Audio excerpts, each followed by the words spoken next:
If you remember last week, we were playing with the threshold, and as I raised it, more and more objects were coming in, and then all of a sudden, the middle just all turned white, and I said that had to do with the light was not uniform. Um, this little discussion we'll have now on more sophisticated thresholding will bring out that point.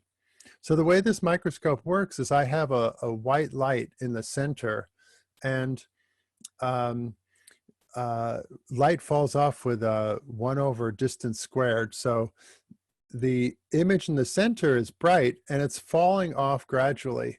Our eyes are pretty good at adapting to that, but when you set a hard threshold, if the overall brightness of the image is changing, you'll reach this point where everything starts turning white. Here's a picture of Sudoku, a little puzzle. And if you notice with your eye carefully, this is more illuminated. This is brighter than that part of the image. And so when they apply a hard threshold, you'll see this tear where the background over here is below the threshold. The background over here is above the threshold. So not only are you seeing the characters, but you're seeing now the whole background is lighting up. So this is a really hard image to do a fixed threshold on. You have to get a little more sophisticated. Let me pause there and see, does it make sense why this half of the image, even the background, is lit up? Let me see thumbs, 3 thumbs, and I'll go on. Why is this background lit up? Can I ask one question? I'd love you to, yes, please. So in the second image where global thresholding is applied, so there is no averaging done, right? Like it was done in the previous Correct. slide. No blur. Yeah, and blurring wouldn't help you here.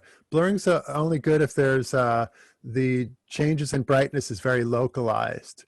Oh, okay. Yeah, because here the whole background is brighter than the threshold. Correct. It's a little hard for your eye to see, but you can see this is dimmer over here and lighter here. Well, when you apply the threshold, it's very clear that this brightness here is greater than the brightness on the left. Okay. You could almost tell from this that the light source is in the top right corner by the way it casts the light. But yeah, there's no averaging, and it wouldn't have helped here. But we'll look in a second in some fancier averaging techniques. Okay, thank you. Oh, thank you for your question. Following on that question, so here's an adaptive one. What this one does is it looks around a neighborhood. Sometimes they call it a kernel, a neighborhood of values, and says, well, I'm going to assume the average around the neighborhood is now my baseline. So I'm going to look at anything that's greater or less than the average.